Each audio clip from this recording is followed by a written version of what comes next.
Welcome back to the Faculty Factory podcast, friends. I'm Kim Skorupski looking at Dr. Myron Mike Weisfeldt. Mike Weisfeldt is a professor of medicine and medical consultant for Johns Hopkins Technology Ventures. So from 2001 to 2014, Dr. Weisfeldt was the William Osler Professor of Medicine and Chairman of the Department of Medicine at Johns Hopkins School of Medicine.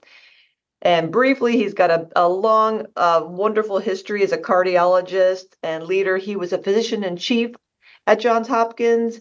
He got his BA and MD from Hopkins. He trained in cardiology at Mass General and the National Institutes of Health, director of cardiology at Hopkins, the division, medicine, Samuel Bard Professor of Medicine at Columbia, and Columbia Presbyterian leadership, cardiology advisory boards, NHLBI, president of the American Heart Association, member of the National Academy of Medicine, on and on and on. And he's giving me that's the cut sign. That's enough of that. But Dr. Weisfeldt was my boss when I joined Hopkins in the geriatrics division, and he was a staunch advocate for women and folks who are underrepresented in medicine.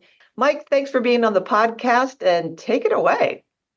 Thank you so much for the introduction, Kim. And really, at the beginning, with somebody in an interest in research, do they want to start out with an MD, PhD, or start out with an MD and seek the research along the way? And my own view is that the problem for the MD PhD is they will spend, let's say, 9 years or 8 years continuous with some sort of interruption or pattern of getting the MD and PhD degree. And then as a physician, they will then do 3 years of house staff training. If they're going into an aggressive specialty like cardiology, it'll be 3 or 4 years of further clinical training, maybe with a spot of research if you worked hard. But it's really then a problem of this long interruption from doing research, the feeling that the field that they may have done laboratory research in has left them behind, and they'll have a hard time catching up. The other pattern is, in fact, of course, what I pursued. I am an MD only, but I did leave medical school for a year to do research, and I'll come back to that in just a second. I then graduated after graduating from medical school with my class, even though I had the year of research. I went and did 2 years of house staff training, and then one could either be drafted to go to Vietnam in our era, or if you were lucky, as I was, because of that year of research, I got a full-time job for 2 years in the public health service, fulfilling my military obligation and working under Nathan Schock at the Aging Institute of the National Institutes of Health. Dr. Schock is the founder of all gerontology and geriatrics. He met with me 1 hour per week. I ran his own laboratory, and it was a fabulous experience. I then went back, got on to cardiology training, and at that time it was a 2-year fellowship. And I did that at the Massachusetts General Hospital and was invited into the laboratory of 2 people I had met during my medical student research experience. Both of them had mature laboratories. One of them, the surgeon's laboratory, I literally took over for a year, essentially a year during the fellowship. And started studying relaxation of the heart as an important parameter for study, and then did isolated muscle work in the other laboratory, which had a setup for doing isolated cardiac muscle work, in which I again studied left ventricular relaxation, so that in fact, by the time I took a faculty position to run a laboratory and be a clinician at Johns Hopkins, I already had essentially 4 years of research experience, just like an MD, PhD. Yeah. And I had roughly 15 peer-reviewed publications, and I had a project, a contemporary project on the idea that relaxation of the heart is not just, as was believed before me, that it was just like you stretched. It was the oxygen consuming part of cardiac contraction was in generating the tension in the cardiac muscle and shortening. And once it shortened, what happened was that the spring would spring back. It was let go. So there was no energy requiring process in relaxation. My work showed just simply that, number one, that was absolutely not true, that it takes energy to put the calcium back into the calcium storage sites in each cardiac muscle cell in order to have the heart muscle relax, and that relaxation was the predominant age-related change in the heart, particularly the normal response of the heart to increasing contractile force and relaxation when stimulated by the hormone epinephrine from the adrenal gland. And that also became a very important part of understanding the age change. Why do people exercise not as well when they're old? It's because their sympathetic response to epinephrine decreases, and their heart rate goes down and their relaxation slows, so they are unable to pump out the amount of blood during exercise, in particular, with aging, even though at rest, the heart function is pretty normal. Let me digress to something very personal. About halfway into my research career and my leadership of cardiology at Hopkins, one of the faculty I had appointed in cardiology had become in a dean position similar to yours, Kim, and she also, a prominent woman who will go unnamed, rifled my medical school student file and sent to me a copy of the letter that I wrote asking for putting my elective time together and going away from Hopkins to the NIH for a year of cardiology training. And I'm not going to read the introduction to you, but I'm going to read one substantial paragraph which tells you a lot about how you, if things are going to work out, how you ought to be thinking early. The reason for my choice of cardiovascular physiology has, of course, to do with my current interest and future plans. I have been most attracted by the function and disease of the cardiovascular system and plan to pursue this in the future, either from the surgical or medical aspects. Most likely, my research in the future will be more of a clinical nature. I feel that an experience with this type of conditions and problems faced by more basic work should be part of my background.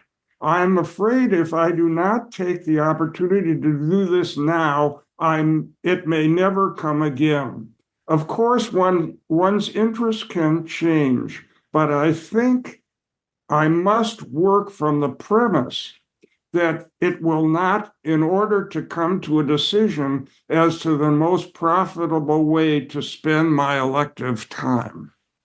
I hope you appreciate the correctness and the insight that I was able to provide to the applicant, to the person who chose and did choose me to leave medical school in that way. Let me also make some other comments about more advanced people, about some things to think about when you are thinking about a job as a physician in which you would like to accomplish something in research. The first comment is that time is arguably more important than salary. The meaning of that is very simply, if the research time that you are allocated is going to be given to you as part of a day or part of a week or at the end of a day or the end of the week, forget it. What you have to have is periods of time, at least a week long, from demanding clinical activities or demanding teaching to do your most important research work. So in my case, I had a job where I was, for 2 months a year, the attending in the coronary care unit. And I was pretty good at doing that, and people enjoyed being with me.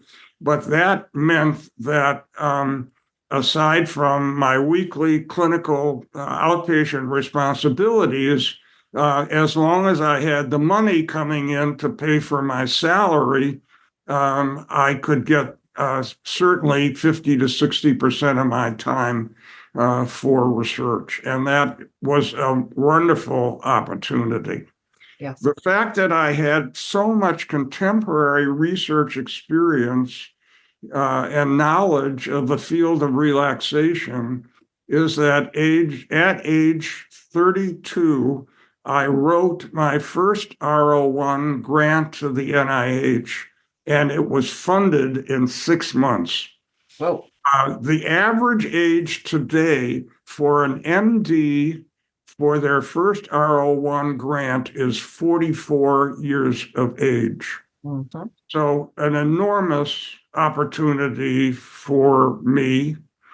I, at the same time, applied for an American Heart Association established investigator grant that funded $40,000 a year, which at that time was a nice amount of money, towards salary only. And you had to describe your research program and that somebody else would fund it. So I got that grant. And despite it calling an established investigator grant, it was for people who weren't established, but were thinking about getting established. Yeah. So lo and behold, when after 3 years of faculty at age 35, I was appointed the head of cardiology at Hopkins with a written commitment from the chair of medicine that I would have 60% of my time as chair to do research. They took that grant away from me. Whoa. So, yeah. So, and I certainly complained, but that didn't prevent me from thinking the American Heart Association was an entity that I would love and enjoy. And I'll tell you, I'm going to skip ahead, way ahead, and say that during the time I was president of the American Heart Association in 1990, the future of CPR was unclear. So I appointed a committee that I served on the future of CPR because a lot of my research was on CPR.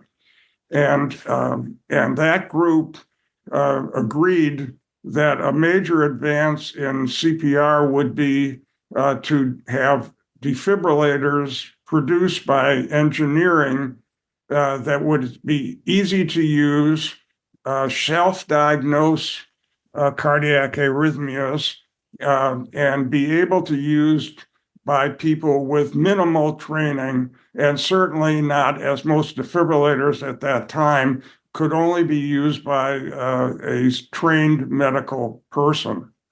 And that led to the American Heart Association appointing me to champion for 3 years with funding the development and proof that AEDs would save lives. There were other investigators who helped in that effort to prove the value, but we did a randomized 2.5 million study randomizing 1,000 sites in the United States, where this was shopping centers and building locations and so forth, residents, where we randomized the sites to half of the sites getting any volunteer CPR training and call 911, and the other half of the sites were equipped with automatic defibrillators for lay use, and the lay volunteers were trained not only to call 911, but how to use the defibrillators. And in a 4-year study, we proved that twice the number of patients survived cardiac arrest in the sites that had the defibrillators versus the sites that did not. And that paper is published in the New England Journal of Medicine. Wow. So, and I will also say that that once I finished my work on relaxation, which unfortunately I didn't have the power to pursue some of the clinical extensions of that work, because after my R01 grant ran out, I became, as head of cardiology, the head of their large ischemic heart disease SCORE program, which was a $500,000 a year, $700,000 a year grant to do essentially anything I thought would be valuable. And my research, therefore, was steered much more toward clinical research. And what did we do that might have been thought important? Well, we did the pivotal randomized clinical trial of the thrombolytic agent TPA in acute myocardial infarction. Patients coming to the emergency room with an acute transmural myocardial infarction were randomized to intravenous placebo or intravenous thrombolytic agent TPA. And we studied left ventricular function and proved that TPA improved heart function by the end of hospitalization for the acute myocardial infarction. That study, also published in the New England Journal of Medicine, was from only my division doing the entire study in Baltimore, and became the study that led the FDA to approve TPA for use in acute myocardial infarction. In the United States, angioplasty has really been the replacement of TPA for better outcomes, but worldwide, TPA is still used extraordinarily frequently in the treatment of heart attacks. And the second study that you might recognize is that Michelle Morawski, a part-time Hopkins faculty member with a colleague, Morty Maurer, also a clinician engineer, developed for use in dogs an automatic implantable defibrillator. And when I saw their movie showing that the dog who was essentially electrocuted and became unconscious, 10 seconds later, the dog would jump and be shocked by the implanted defibrillator, and in about 15 minutes was wagging its tail and looking for a treat from Dr. Morawski. I said that we're going to implant these devices in a human being. Mm-hmm. And what we did, which was, I think, very important, is we had the Applied Physics Laboratory of Johns Hopkins, which is a military research establishment, get a grant from NASA to check out the device to make sure that the detection device, this is a device put into a human being that monitors their heart continuously, 24-hour a day, 7 day a week for years. And if it ever detects a lethal arrhythmia, ventricular tachycardia or ventricular fibrillation, it charges a capacitor automatically and shocks the patient, just like the dog. And 95% of patients who are shocked by their device ultimately has been shown to survive with normal neurologic function. No problem from the period of the 20-second period of cardiac arrest while the device is detecting. Well, we implanted at Johns Hopkins under my grant supporting the cost of the research study, the first 3 implantations in a human being of an automatic implantable defibrillator. Every patient had a test, just like the dog did. We did a test of every patient inducing ventricular fibrillation to test whether the device would really work, since Yeah. they had been put through the risk of what was then an open chest procedure to put this device in. We believed that we needed to test the device to see that it would work when they needed it.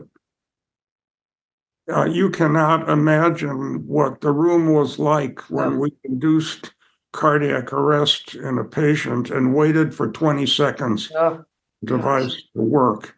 We, of course, had a bystander defibrillator in case the device didn't work that was right there to save the patient's life. But Amazing. in truth, the NIH person who was responsible for my grant, we invited to the 3rd test of a human with the implant, and she passed out during the induction of ventricular fibrillation as she was watching the screen showing the ventricular fibrillation, the arrhythmia. So we split the group, and half of the people took care of her, and half of the Oh people my, took care of the patient.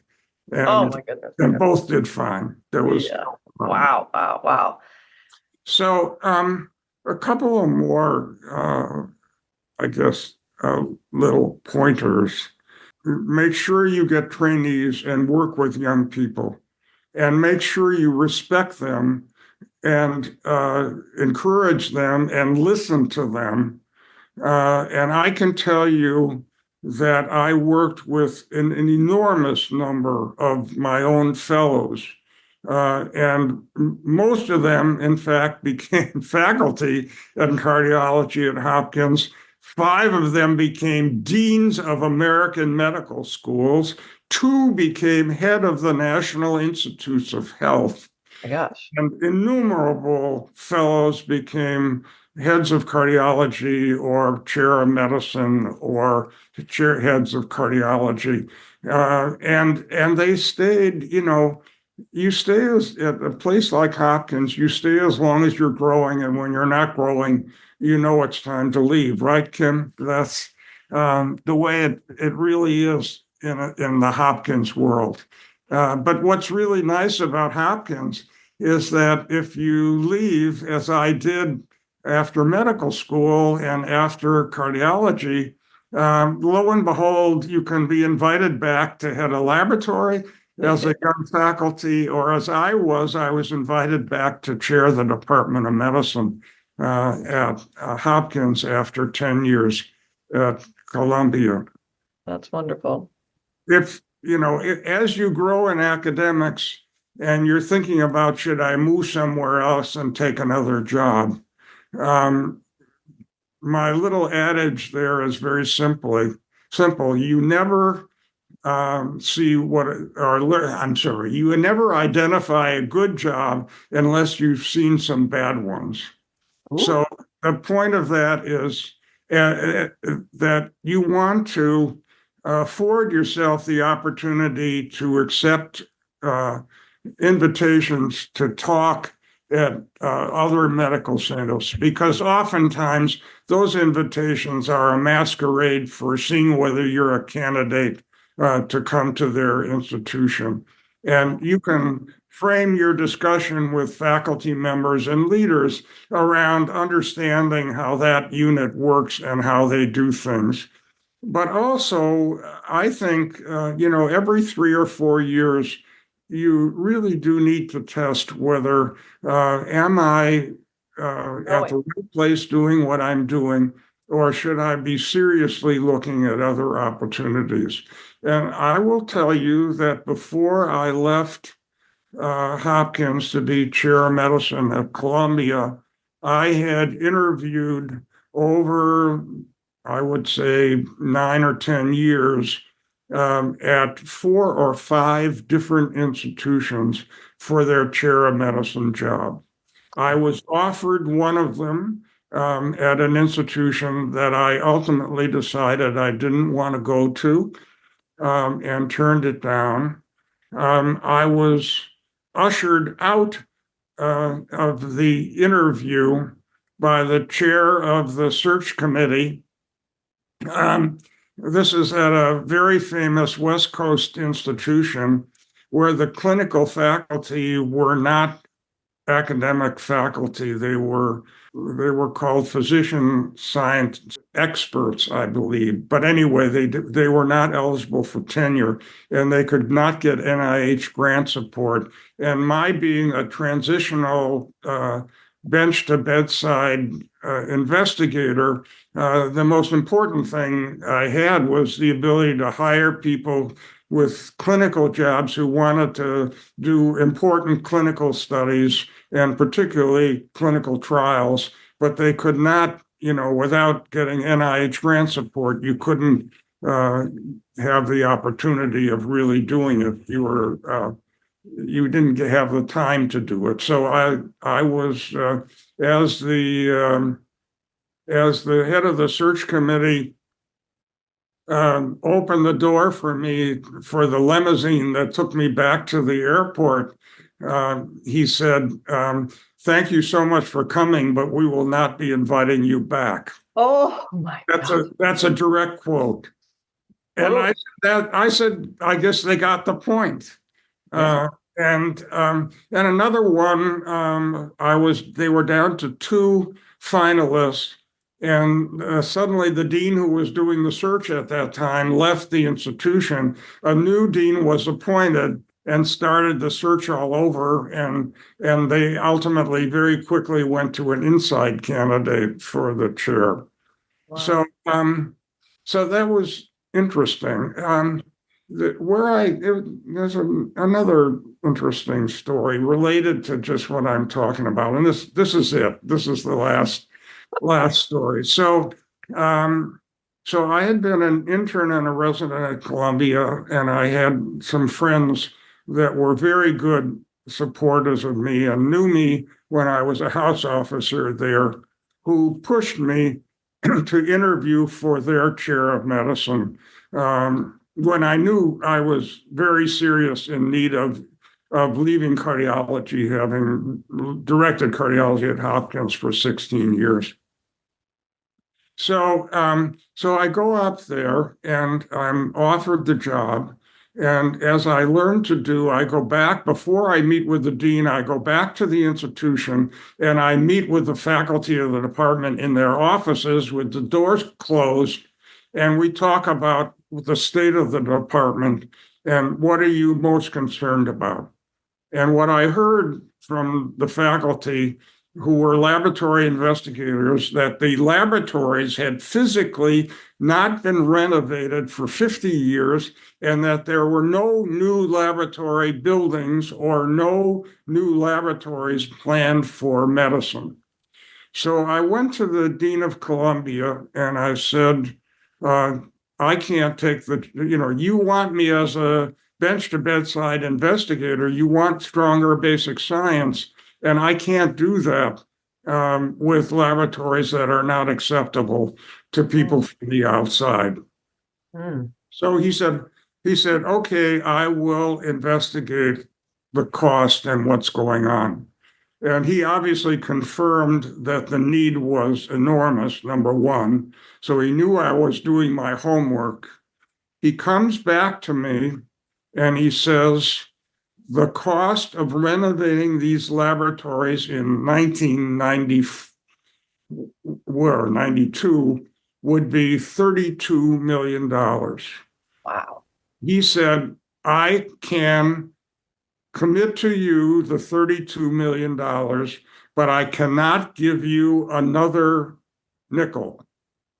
But I'll do something for you. I will hire 3 fundraising development officers to raise money for you in the Department of Medicine, and I will give them advice and support from the dean's office. And I Mhm. said, of course, I'll take it. Wow. That's And a that commitment. is, and I trusted him. He gained my trust completely, not just on that offer, but on my contacts with him. And that was absolutely right. We took the department from $2 to $5 million a year to $12 to $14 million a year of philanthropy.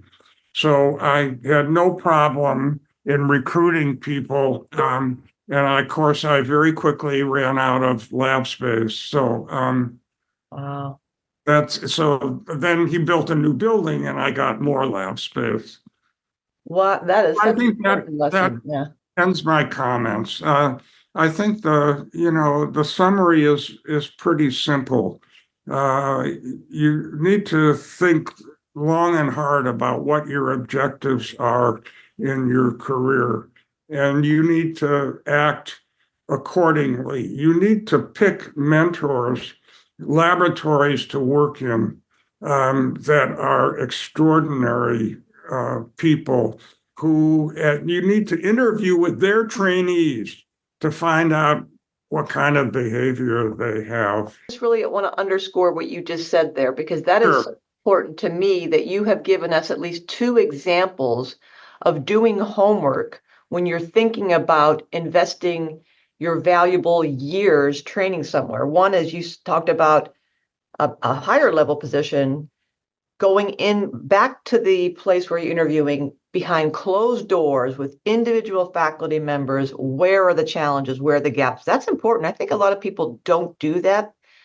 They don't get the real story when you're on the dog and pony show of an interview. And then you gave us another example of when you're trying to think about which lab to go to and trying to get good labs, talking to the trainees themselves. It's not enough to be, again, escorted around a beautiful lab or great people until you get the real deal of what is the culture like? What is the scholarly productivity? What is the institutional investment? What is this leadership like? You have to get that real. Don't be fooled by either glitz and glamour or promises that may be false. But I don't want to take you too off. I want to hear that other comment. But I think that's really important what you just said. Terrific. Thank you for that wonderful summary.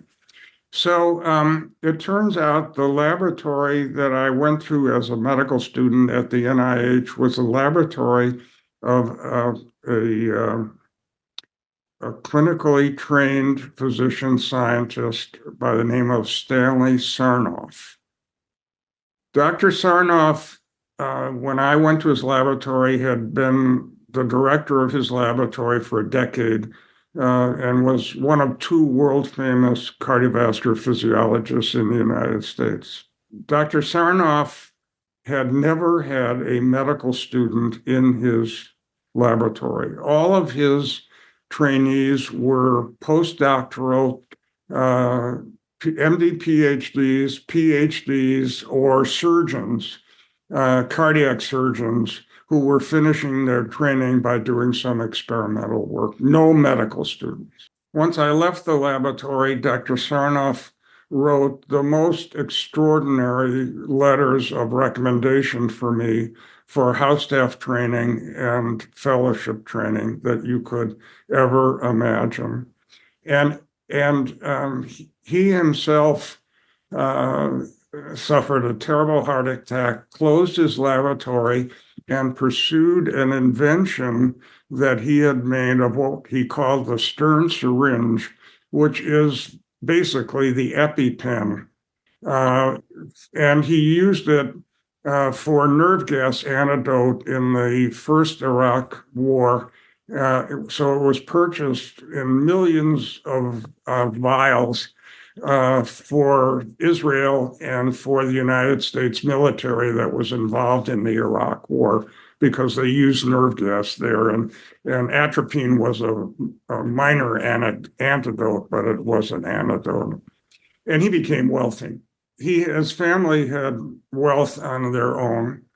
So he decided with his colleagues to, in fact, start a foundation, which he funded in his estate, to give medical students an opportunity to leave their medical school to go to another laboratory elsewhere to pursue a year of elective time in research training with a reasonable salary for that year, because I had demanded a salary from him when I went to his laboratory. Good for I you. was hired as a technician, actually, by the NIH.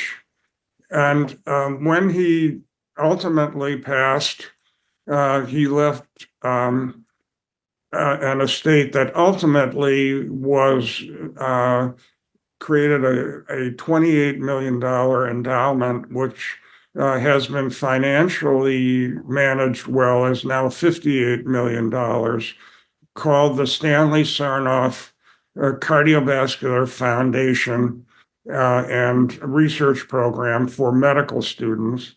It funds 10 to 13 medical students each year, and it now funds 3 or 4 people for a continuing year. And there have been now over 300 medical students trained in cardiology over the decade. And there are now Sarnoff fellows who are now chairs of medicine at major institutions, heads of cardiology, major investigators across the United States, What a journey. modeled after this early research as a physician. Some of the fellows did figure out how relatively quickly to, in fact, along the way, get a PhD. So, I'm not in any way against PhDs. It's just the issue of timing and opportunity. And people who figure out how to wheedle time away from that continuous clinical training, but with a clinical background, can usually get better pay for doing that PhD work than even the MD PhD students afford tuition benefits from NIH grants. All right, good. So I remember you saying a while ago something that stuck with me, that Dr. Nathan Schock had given you and allowed you this opportunity to entertain important hypotheses that not everything was understood. Something along those lines, that you said that you had that experience with him, that his mentorship allowed you and encouraged you to explore in areas where maybe, there's possibility, but he wasn't even sure of it, but he let you have that freedom and that curiosity. How can you reflect a little bit on that lesson being with him, and how did you know? Where did you get your inspiration? How did you know when something was maybe saturated that it was not worth pursuing? Or like, what made you think about the relaxation component of the heart? How might somebody listening to this and they're trying to develop their career, can you give them any nuggets or reflections on knowing where what paths to follow and when to say that's enough, turn around and make a pivot? Dr. Schock not only was the founder of the basic science discipline of gerontology, but he did extend his work into clinical work. And he believed that the reason for overall aging and loss of function with age was due to aging of the heart. And pathologists were very happy to comment that there was a loss of blood vessels to the heart in older people at postmortem, and also there was ground substance, it was called, connective tissue outside the blood vessels that they projected with no data would impede the diffusion of oxygen into the cells of the heart.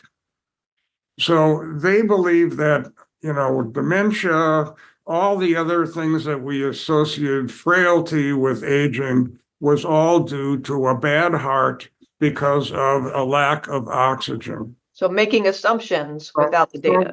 So we had rats that were old and young that we could use in experiments. So I took rat hearts. I decided to test his hypothesis. And I decided to mount rat hearts in a perfusion apparatus so I could perfuse only the heart directly. I put a cannula in the ventricle of the heart so the heart could contract but not generate pressure, so that the hearts were under the same zero hemodynamic condition. And then I perfused them with saline solution with a fixed amount of oxygen content. And then I lowered the oxygen content in the blood to see how well the hearts did with a decrease in oxygen. So the first thing I found was that the amount of blood flow to the heart was no different from old and young hearts. The heart was a little hypertrophied, so that's why at histology it looked a little bit different with seemingly fewer blood vessels per field, but still the same number of blood vessels per heart. And there was nothing to this issue of the diffusion problem across the membranes. So my description of what I accomplished is with one simple experiment, I disproved everything that was known about aging. So, a gross exaggeration. But I also inferred to you that in this line of investigation over a subsequent period, we identified this decrease in the response of the aging heart to epinephrine, explaining and also the reason why the older person cannot exercise as well as the younger person.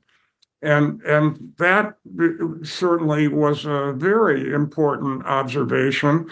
There currently has been no way in which that change with age has been dealt with therapeutically.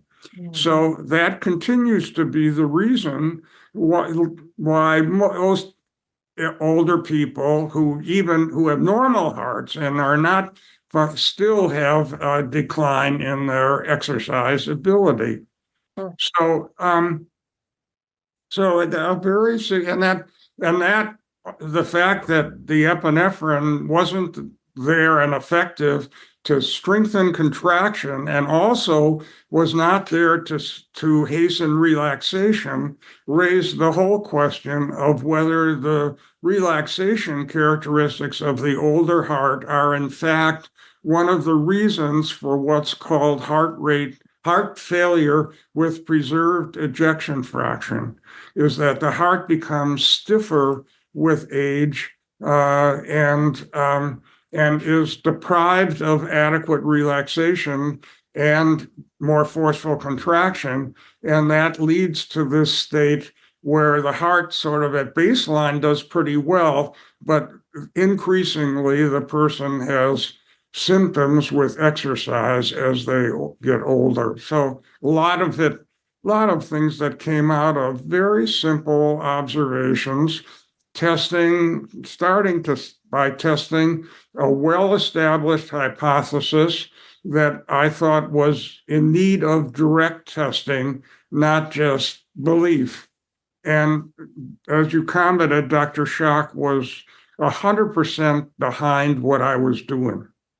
I love that confidence and the courage to question assumptions. And Right. that to me is that innate curiosity as coupled with mentorship that gave you that freedom to explore led to these very important and clearly pivotal discoveries. That's awesome. Can I ask you one more question? You mentioned when you were at Columbia that the dean promised you, I'm going to hire 3 fundraisers, we're going to get some development going here, and just skyrocketed the investment.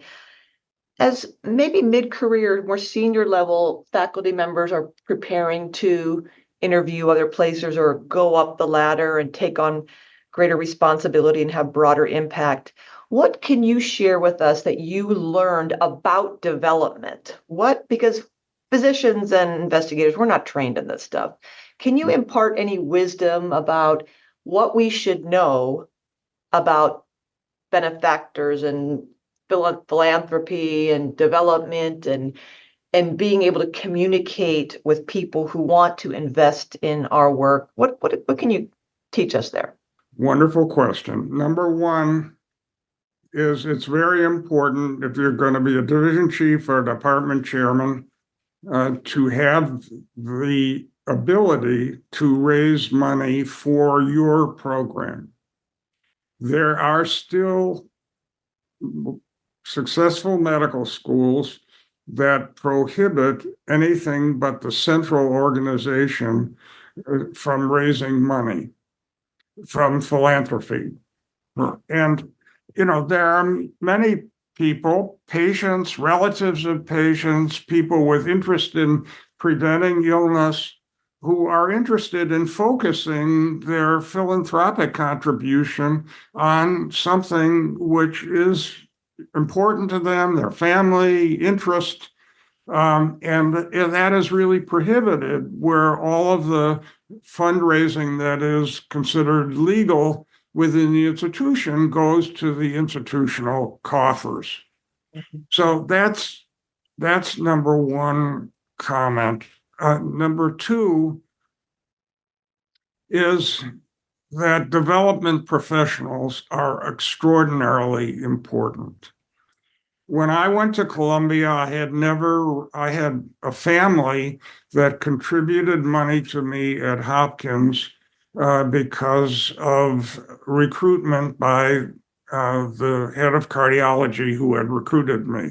And this family saw what I was doing and provided philanthropic support that I didn't have to ask for very often. And so I didn't get any experience at how to handle development, how to appeal to donors, how to behave. But when I went to Columbia, I went to school. And for 2 years, we rehearsed every encounter with every donor that I was scheduled to meet with.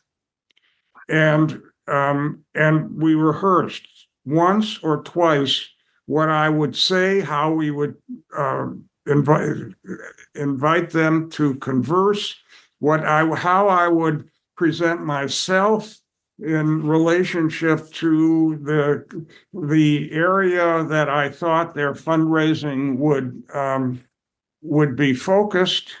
And I learned how to present myself at the beginning of those sessions in such a personal way that I could then ask the donor to describe themselves to me, and they would be prompted by what I had said about myself to be personal and revealing about what it was that they were really interested in. Wow. Then I would transition the conversation toward what our programs or programs that in their area of interest that they might want to support.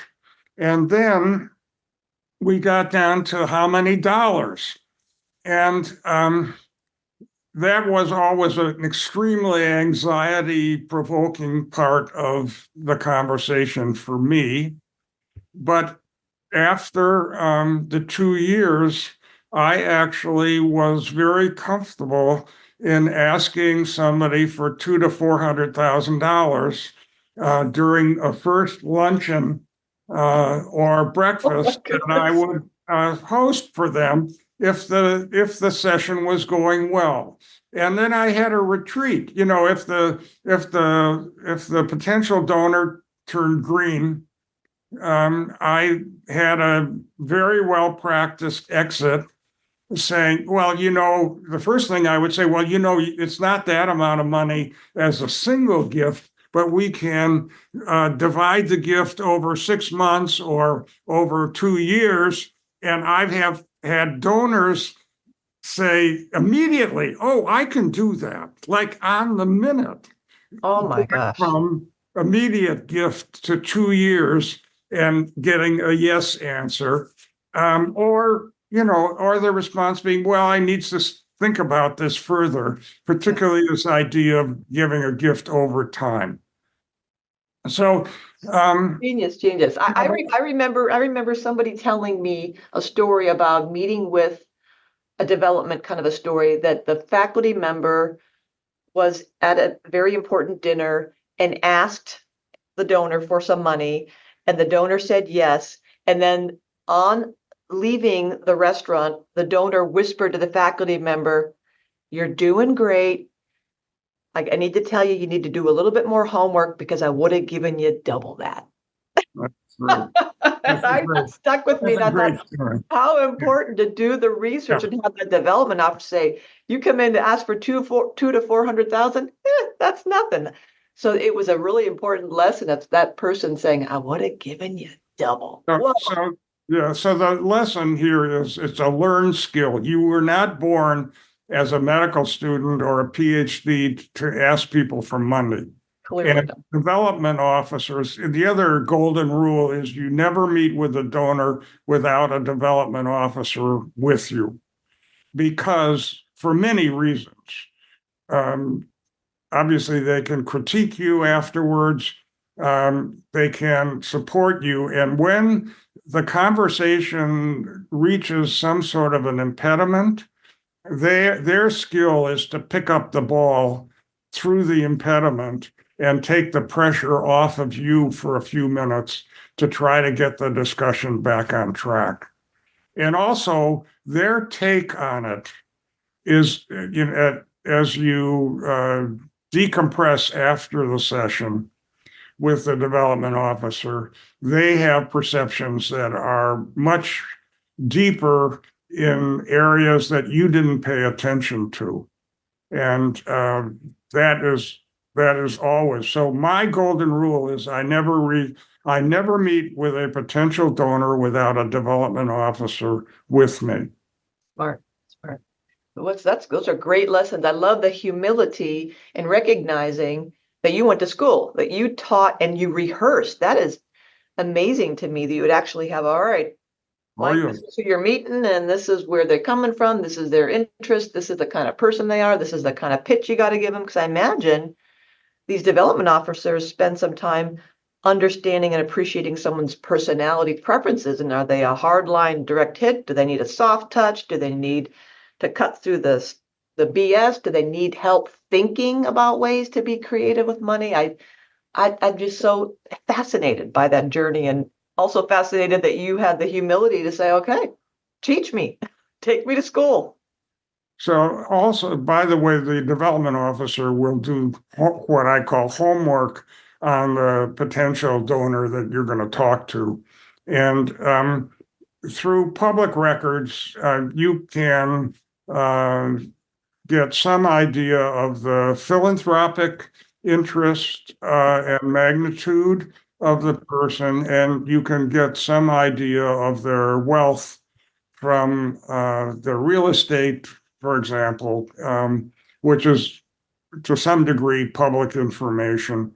Well, I like that avenue of development the more formal way, but I also appreciate the story you told earlier of the cardiologist who had the life kind of changing cardiac event, who some people might think, well, that's the end of my career, quit the job, but then went on to invent the EpiPen and start this foundation. That there are other avenues that we can, as faculty members, as leaders, explore opportunities for partnering with people that may be our own colleagues who do have some capacity in our later career to give back, to support early career faculty members on attending conferences or a little bit of seed money. So there's lots of opportunity. And I like how you kind of raised awareness that it's science, it's medicine, and it's also looking for supporters who may be right in our own lab space, in our own department, and who are in the community who want to give but don't really understand how they can do that. So I think there's opportunity to discover not only science and medicine, but to discover giving opportunities. So I think that's really cool. Thank you so much for inviting me to do this. It's been a pleasure. Dr. Mike Weisfeldt, you are amazing. Thank you. Come back to the Faculty Factory podcast next time, friends. Hello, everyone. It's your podcast producer, Casey Callanan. Make sure to download our newest Faculty Factory ebook, The Academic Medicine Starter Kit. That book, along with 2 other free ebooks, are now available on facultyfactory.org. In addition, I wanted to let you know that as of November 2024, this podcast that you're listening to has had more than 92,000 total downloads and nearly 19,000 total YouTube views. The Faculty Factory website has drawn nearly 52,000 web visits from users in 122 different countries. We'd love to invite you to be a guest on our show, so visit the Faculty Factory website, facultyfactory.org, and send us a message there under the Contact Us link. Thanks for tuning in to Faculty Factory Podcast. The mission of the Faculty Factory is to build and support a community of leaders in faculty development who share tools, resources, wisdom, and encouragement in service to our faculty members, schools, and institutions. We encourage you to go to facultyfactory.org to find out more. Get in touch with me, ask me any questions. Maybe you want to be interviewed on the podcast. Thanks for tuning in to Faculty Factory Podcast. We'll see you next time. The Faculty Factory podcast and website is sponsored by the Johns Hopkins University School of Medicine Office of Faculty. For more information, visit facultyfactory.org.